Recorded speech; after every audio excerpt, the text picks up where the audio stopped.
Ni icyemezo gikomeye cyane kimaze gufatwa na perezida wa leta zunze ubumwe za Amerika yitwa Donald Trump, kiraza kugira ingaruka zikomeye cyane ku banyarwanda ndetse n'abandi baturage mu bice bitandukanye hirya no hino ku isi.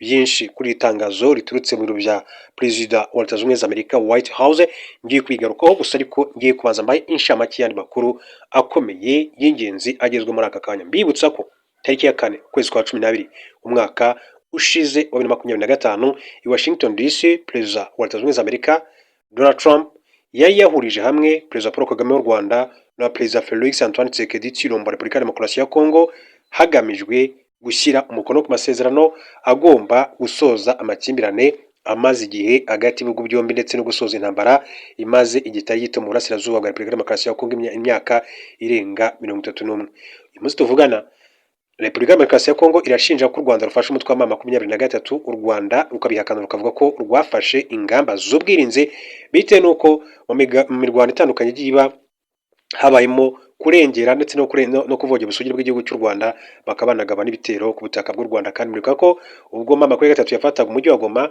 hari ibisasu byarashwe ku butaka bw'u Rwanda ndetse n'abanyarwanda batari bakibaza kuhatakariza ubuzima. Ariko kandi u Rwanda narwo rushinja Repubulika ya Demokarasi ya Kongo kuba yifatanya na FDLR, ni umutwe w'iterabwoba wiganjemo abasize bagizwe muri jenoside yakorewe abatutsi mu mwaka w'1994. Kugeza magingo angaya imirwano iracyakomeje hagati ya M23 na coalition, ni ukuvuga FARDC, FDLR, Wazalendo ndetse n'ingabo z'u Burundi. Hari ari makuru nahoze soma mu kanya gatoya agaragaza yuko Repubulika ya Demokarasi ya Kongo yifuza ko ibice byose byamaze kwigarurwa na M23 byose igomba gutangiza ibitero karundura, hanyuma ikaza kongera kubyigarurira.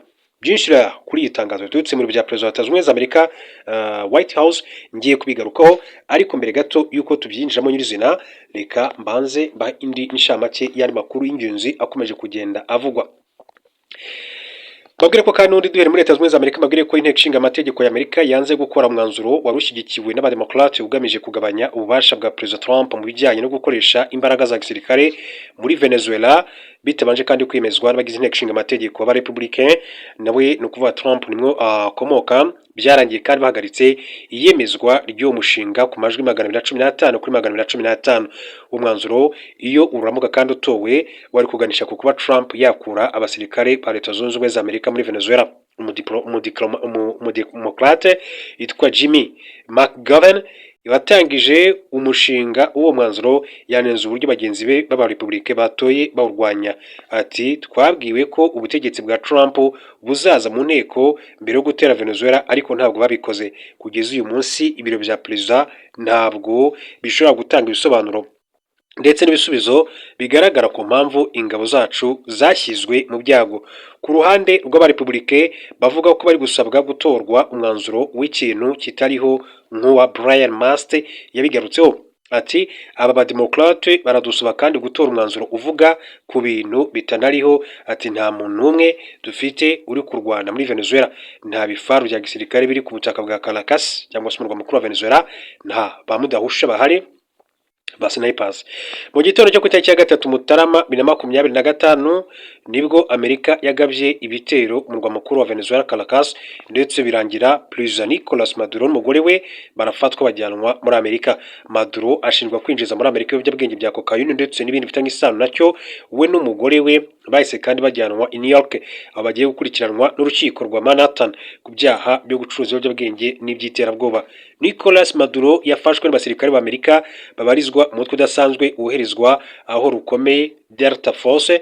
Abo muri uyu mutwe bamusanze mu cyumba araramo mu gitero cyifashishijwe indege 150. Mu makuru akomeje kugenda avugwa tuvuga magingo yangaya, kugira ngo twite tujye kuri ryatangazo turutse mu bya leta zunze ubumwe za Amerika, reka mabwire ko Ubufaransa bwafashe ubwato bw'Uburusiya mu nyanja ya Mediterane. Perezida w'Ubufaransa Emmanuel Macron yatangaje ko ingabo zirwanira mu mazi zafashe ubwato bw'Uburusiya mu nyanja Mediterane, bukekwa rero kuba mu itsinda ry'ubwato bukoreshwa n'Uburusiya mu kwambutsa petrol. Mu itangazo Emmanuel Macron yashyize ku rubuga rwa X, yavuze ko ubwo bwato bwafatiwe kandi mu bikorwa by'umutekano byakozwe n'ingabo z'Ubufaransa n'inshuti zabwo zirimo Ubwongereza. Ati, ibi bikorwa byakozwe dufatanyije n'inshuti zacu zitandukanye, twabikoze hagamijwe kubahiriza amasezerano y'umuryango w'abibumbye ku mategeko agenga inyanja. Polisi yo mu mazi y'Ubufaransa yatangaje ko uyu mukwabu wabereye mu burengerazuba bwa Mediterane hagati y'inkengero z'amajyepfo ya Espagne ndetse n'amajyaruguru ya Maroc. Macron yavuze ko ubwato bwafashwe bwari buvuye mu mujyi wa Murmansk mu majyaruguru y'Uburusiya kandi bwashyiriweho ibihano mpuzamahanga. Minisitiri w'ingabo w'Ubwongereza yitwa John Healey yavuze ko igihugu cye cyatanze kandi ubufasha bwo gukurikirana ndetse no gufata ubwo bwato. Havuga ko bifashishije kandi ubwato bwa HMS Dagger ati bwakurikiraga ubwato bw'Uburusiya nabwo bwitwa Grinch.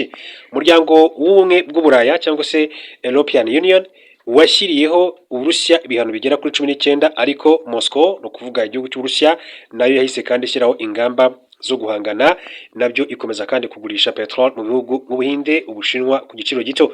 Perezida wa Ukraine Volodymyr Zelensky yavuze ko uyu mukwabu ari igikorwa cyiza cyari gikenewe, asaba ko petrol itwarwa n'ubwato nk'ubwo ikwiye kuzajya kandi ifatirwa ikagurishwa. Gusa Uburusiya bwatangarije ibiro ntaramakuru TASS ko Ubufaransa butigeze kandi bumenyesha ibyifatwa ry'ubwo bwato kugeza magingo y'aho amakuru akomeza kugenda bishimangira. Hanyuma tugaruke kuri ya nkuru yacu, ni itangazo riturutse mu biro bya perezida wa Leta Zunze Ubumwe za Amerika Donald Trump. Iri tangazo rero mu by'ukuri rivuga yuko Amerika deja yamaze kwikura muri OMS cyangwa se Organisation Mondiale de la Santé, iyifitiye imyenda yarenga miliyoni $600 z'amadolari y'Amerika. Nubwo Leta Zunze Ubumwe za Amerika zamaze kwikura mu ishami ry'umuryango w'abibumbye ryita ku buzima OMS, iri shami rigaragaza ko zirifitiye imyenda yarenga miliyoni $600 zijyanye n'umusanzu w'ubunyamuryango. Amerika kandi y'umufatanyabikorwa ukomeye cyane wa OMS, ariko perezida wa Amerika Donald Trump yakomeje kugaragaza ko kutishimira iri shami uko riyitwaye nyuma y'icyorezo cya COVID-19, arishinja kuryitwaramo nabi. Yatangiye kandi gahunda yo kuvana Amerika muri OMS muri 2020, ariko icyemezo cyaje guhindurwa na Joe Biden muri 2021 umwaka ushize. Ku munsi wa mbere agarutse ku butegetsi, Trump yasinye itegeko rishya rikura Amerika muri uwo muryango. Amerika yagombaga kandi kumenyesha ko ibyo kwivana muri uwo muryango kandi ikishyura amadeni yose yari isigaranye. OMS yavuze ko guhera muri Mutarama 2025 Amerika itarishyura amafaranga y'umwaka w'ingengo y'imari 2024-2025 angana na miliyoni $260 z'amadolari Amerika. Abayobozi bakuru ba Amerika kandi babwiye Bloomberg ko nta mategeko asaba ko ayo madeni yishyurwa mbere y'uko kwikura muri OMS biba ku mugaragaro, kandi OMS nta buryo ifite bwo kubyihutisha nubwo abahanga mu by'amategeko babihakana. Hari abavuga ko OMS ishobora kandi gufata icyemezo kibuza Amerika kwivana muri uwo muryango mu gihe iyo myenda izaba itarishyuwe. Icyemezo cyo kuva muri OMS ni kimwe mu bikorwa byagutse bya Amerika byo kureka ndetse no kwikura mu bigo mpuzamahanga ibona ko itakigirira inyungu nk'igihugu muri rusange. Hanyuma miyani bakuru akomeza kugenda avugwa, reka mbabwire ko umusirikare wa Repubulika ya Demokarasi ya Kongo azamara imyaka 20 akora adahembwa kubera amashusho yafatiye ku rugamba. Urukiko rwa gisirikare rwa Ituri muri Repubulika ya Demokarasi ya Kongo rwakatiye umusirikare Capitaine Buba Ambwa Jean Denis igihano cyo kumara imyaka 20 akora imirimo nsimburagifungo ifitiye igihugu akamaro kubera amashusho yafatiye ku rugamba. Uyu musirikare yayoboraga ingabo za Repubulika ya Demokarasi ya Kongo zikorera mu kiyaga cya Albert tariki ya 8 Ukwakira 2025 yafashe ubwato bunyaruka ajyana ati n'abasirikare be mu gace ka Nyamamba kugira ngo bahangane n'umutwe wa CRP washinzwe na Thomas Rubanga. Ubwo abasirikare kandi bari mu rugendo berekeza muri Nyamamba, Capitaine Ambwa yabafashe amashusho akoresheje telefone ye ayashyira ku mbuga nkoranyambaga. Iki gikorwa cyarakaje abamukurikiye bagaragaza ko kirenga ku mabwiriza abasirikare bahawe yo kudafata amashusho mu gihe kandi bari ku rugamba. Icyo gihe ubushinjacyaha kandi bwatangiye kumukurikirana bumugeza mu nkiko. Tariki ya 21 Mutarama 2026 urukiko rwa gisirikare rwahamije Capitaine Ambwa icyaha cyo kurenga ku mabwiriza y'abamukurikiye, rumukatira igihano cyo kumara imyaka 20 akora imirimo idahemberwa n'icyo kwirukanwa mu gisirikare. Abunganira Capitaine Ambwa bagaragaje ko batanyuzwe n'icyemezo urukiko rwafatiye umukiriya wabo, bahita bajurira ako kanya vuba na bwangu.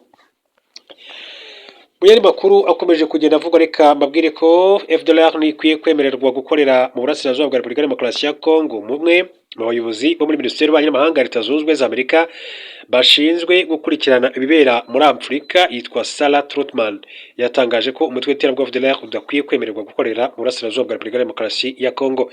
FDLR ntikwiye kwemererwa kandi gukorera mu burasirazuba bwa Kongo. Amerika umwe mu bayobozi bo muri minisiteri nk'uko yakomeje kugenda abigarukaho. Tariki 27 Kamena 2025 u Rwanda DRC byagiranye amasezerano y'amahoro bifashijwemo na Amerika. Mu by'ingenzi biyagize harimo gusenya FDLR ndetse no gukuraho ingamba z'ubwirinzi u Rwanda rwashyizeho rugamije gukumira ibitero by'uyu mutwe.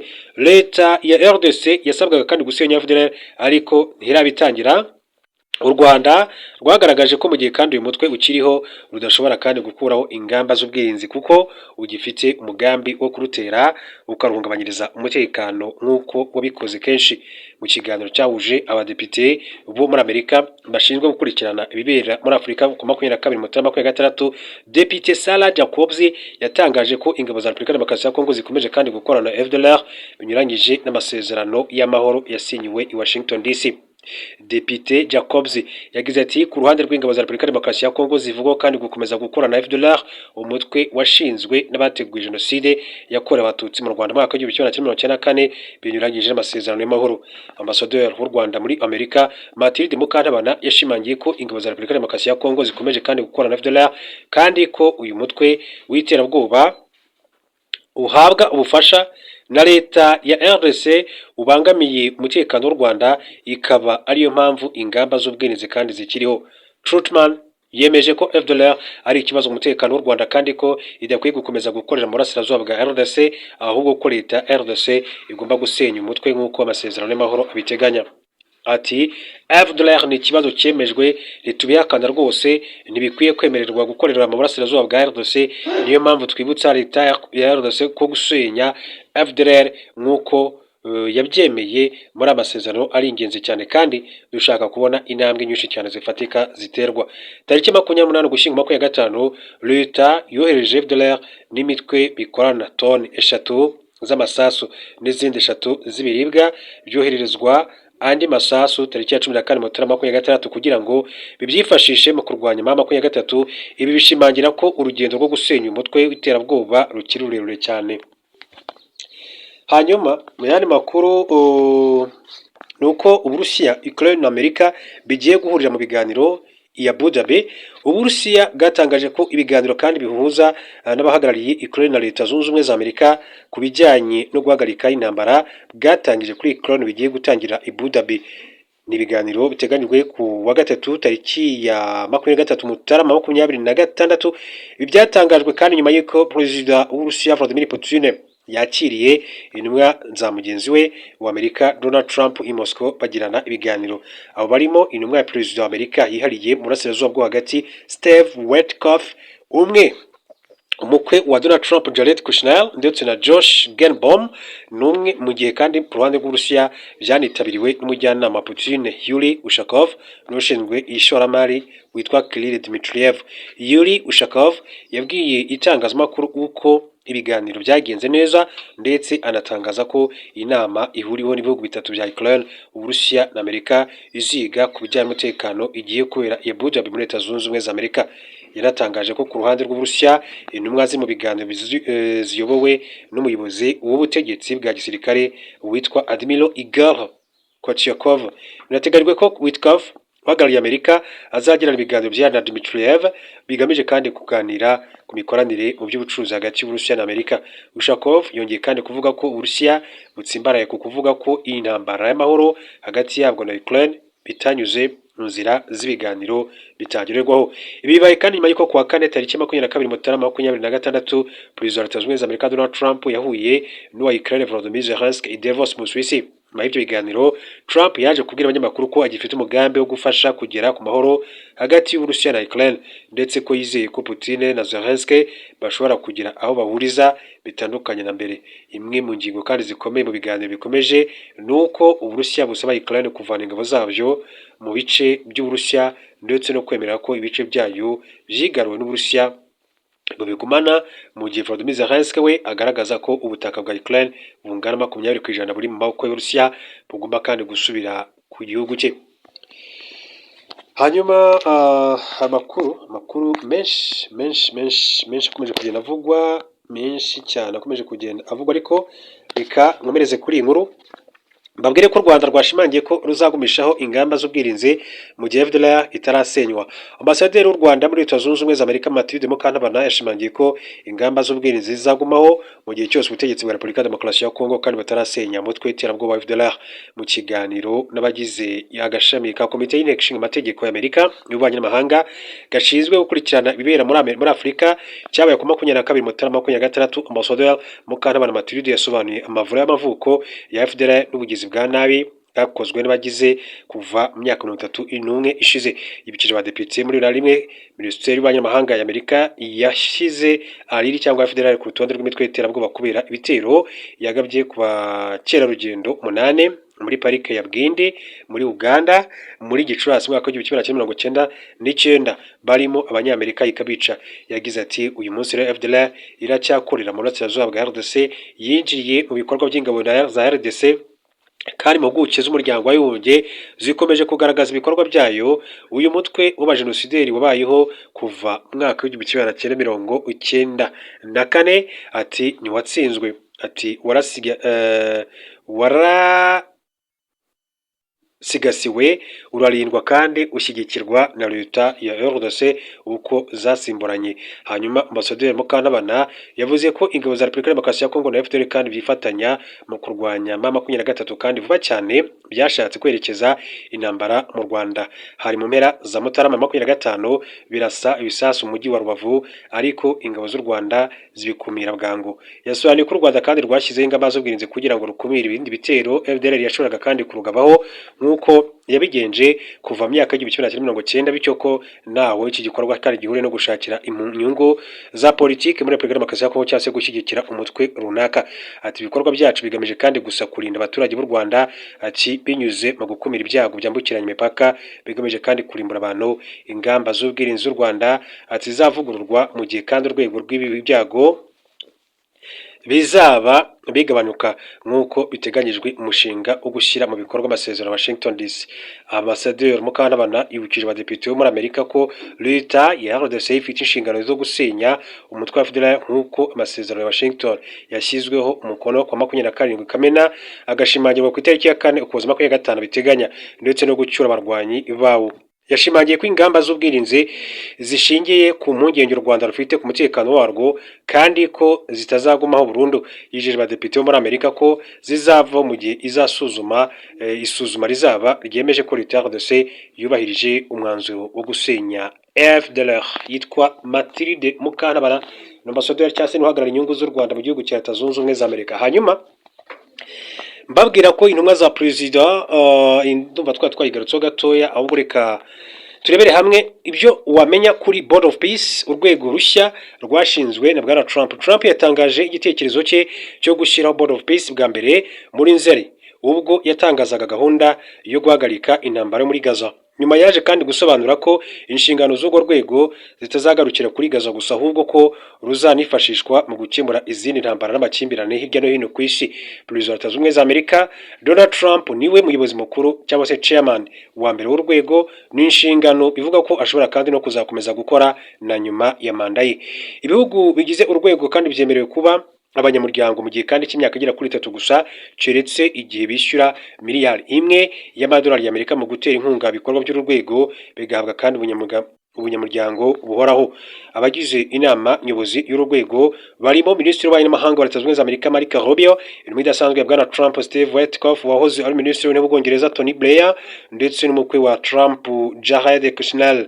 Ibyo bamenye rero ku bihugu bimaze kwemeza kujya muri urwego, Amerika yatanze ubutumire ku bihugu 19 nibyo byitabiriye umuhango wo gutangiza urwego, ariko bivugwa ko 35 byamaze kandi kwemera ubutumire, kandi ko ibyatumiwe muri rusange bigera kuri 50.